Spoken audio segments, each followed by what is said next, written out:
These days there are so many blogs that introduce you to books, but Layered Pages stands out from the rest. That's why I was so pleased when Stephanie Hopkins posted her interview with me on her site. Here we have just an extract from it. I hope you go to her blog to read the full text.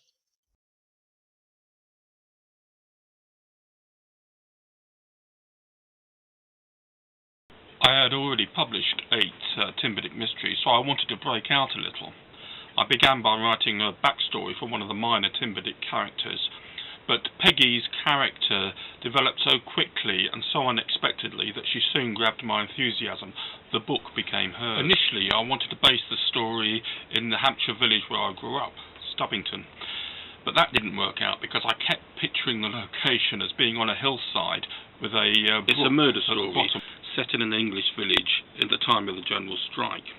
Peggy Pinch, the policeman's wife, knows that any investigation by Scotland Yard will uncover village scandals that might discredit her husband, so she sets out to investigate the murder herself. It's my favourite book.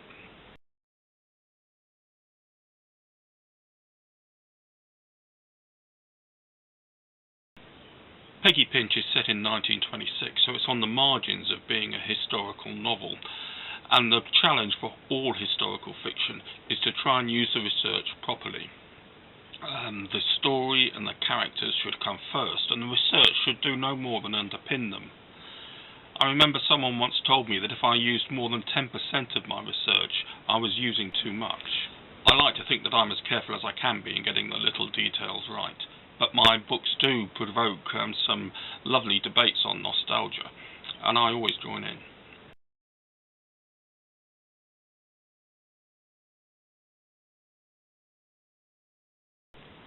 Well, The Poisons of Good Ladies Road is published this month, and I'm working on a sequel to Peggy Pinch, Policeman's Wife.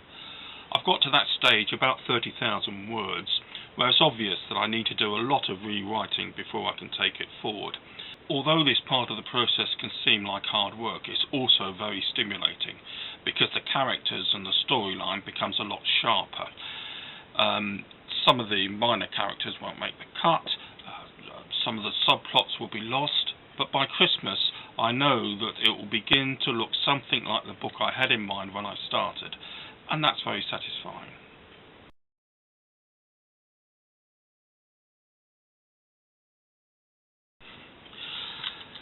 You know, calling myself a novelist does seem a bit pompous. I'm an overweight bloke in his 60s who runs a bookshop and likes to write murder stories that fortunately some other people like to read.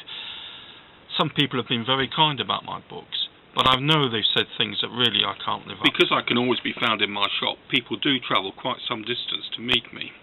Of course, this is very flattering and rewarding to me, but I'm very conscious that I don't come up to scratch. We sit in the shop's courtyard and share a coffee and talk about books in general and whatever work I'm doing. But I know that I'm not like a real writer, and people must go away disappointed. I've always been a spectator. I enjoy looking at and listening to people. When people are cross or feel very strongly about something, they come out with the most superb phrases. So now, of course, people are a bit frightened they're going to end up in one of my books, but of course it's never really like that. But there are so many upsides to writing. The relationship with your readers is something that's unique. I always get a tremendous kick when someone says that they've read one of my books from cover to cover without a break. I don't think that can be higher. And I'm tickled whenever readers send me little presents. I've received a model car that the policeman drives and an old pipe lighter for him to use.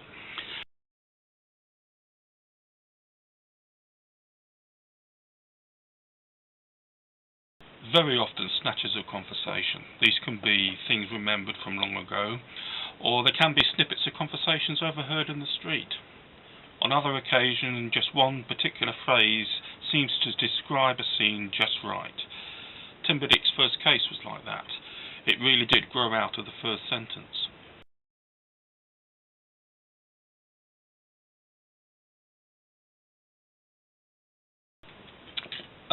Two writers, J.B. Priestley and William Hazlitt, produced a number of essays that have got me thinking. That's not to say they're my favourite books, but they certainly have altered my perspective on life.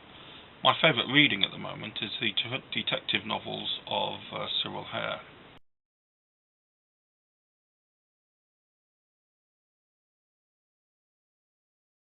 Authenticity is boring, credibility is important. I've heard that attributed to Raymond Chandler, although I've not been able to track it down. I don't know if anybody can help. May I have a second one? Freeman Wills Croft wrote, "If we were all as wise as we should be, we'd have no stories to tell." I think that's great.